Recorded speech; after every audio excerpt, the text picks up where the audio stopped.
I always love having cell phone totes when I'm vending at shows, and I really love making them. That's my favorite part, putting them together, cutting them out.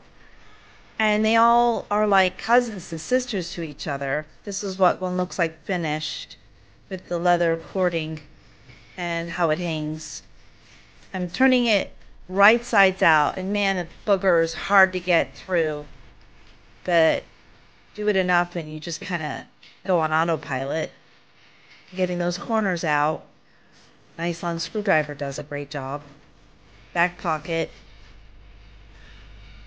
So it just stays flat. Here they are finished with snaps and leather tops.